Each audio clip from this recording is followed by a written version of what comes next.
on our home over the last 72 hours. It is an unjustified siege. A siege that my family need not have gone through.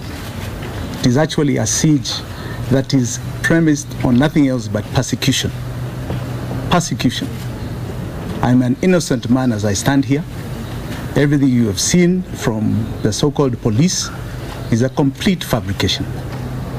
Whatever was found here in this home, as they are trying to publicize, those are licensed firearms. Every single one of them. And yet they want to try and say they have found something big here. They never bothered to try and ask us or to justify their presence in this home. Any other action you have seen in other parts of the country, we are told in a so-called residence in Malindi, they found guns. This is an amazement to us because we don't know what they're talking about. It is a complete persecution, complete and absolute persecution. Let me say here that if it was not for the will and the strength and the prayers of Kenyans, many of us would not be standing as we are standing here today. Many of us. My wife you're seeing here was assaulted by a police officer. All in the name of her trying to record what they were doing in this house. Recording breakages they were doing. There was an order for search. They say it's a so-called order.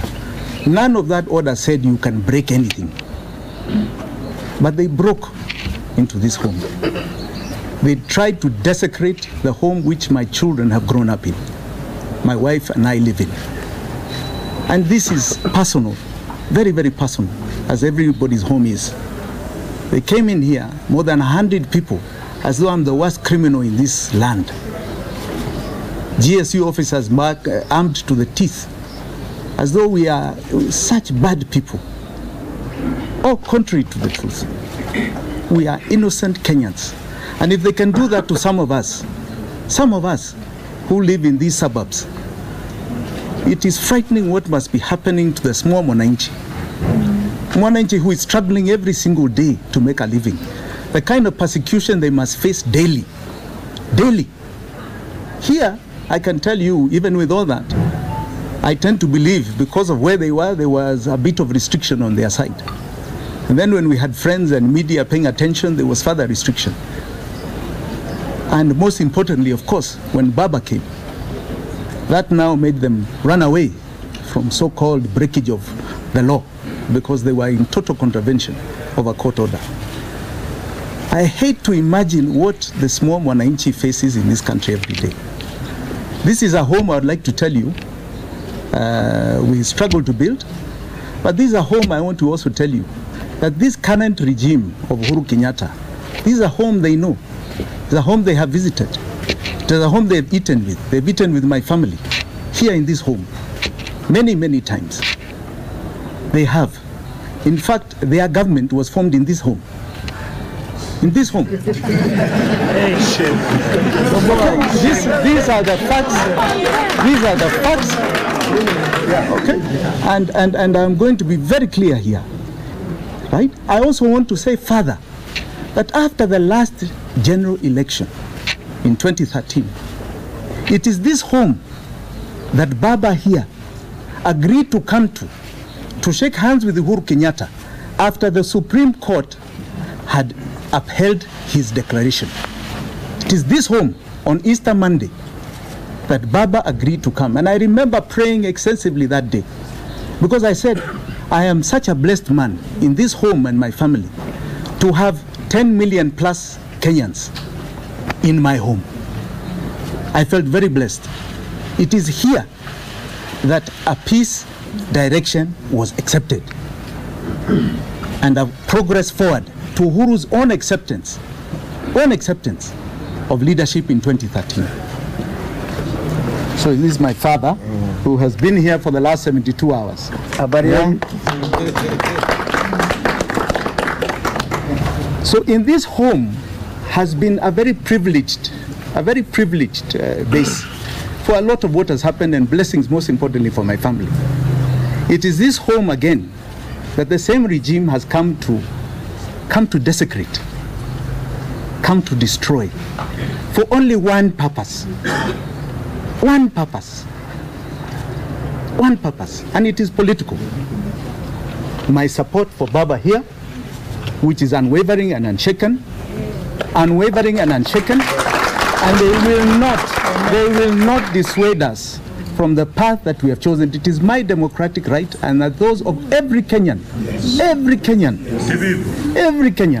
to choose and support in whichever manner they can, legally and peacefully, whoever they want. Whoever they want. It is unfortunate that you get victimized for it. This victimization is small in comparison to peaceful demonstrations in this country, where people are being shot. Shot. For what? Even holding a rock is not a crime. You can be picked up for it. Why is it answered with a live bullet? It is so unfortunate what is going on here. And I want to thank all of you, the media, my family, my very good friends who have supported my family. I want to say my lawyers who have done an amazing job, starting with Jim Orengo and Willis Otieno, who hasn't slept all this time. Mole Otende has also been there. And most importantly, I want to say categorically, if it was not for Baba, I don't know where some of my family members would be today. I don't know where some of my family members would have been today. The aggression I am told the police had on this home and on my family, including my aging father, were untold, completely untold. Baba came in at the right time. My wife can't stop crying because he stopped them in their tracks. Stopped them in their tracks when they were desecrating this home. And it is because of that they have backed off this morning. I'm told after they had threatened to lay another siege. They had come here, I'm told, with a few more GSU men, and they had said that they must come here by 8 o'clock. But because of Baba and all of the good supporters who are here and outside, they decided to leave. The law to them was irrelevant. This was a stage-managed thing from beginning, and they wanted to execute it no matter what. We want to thank you again for your prayers, and thanks very much. Baba, please, if you can. Why don't you say something, Daddy? No, not really. No, I just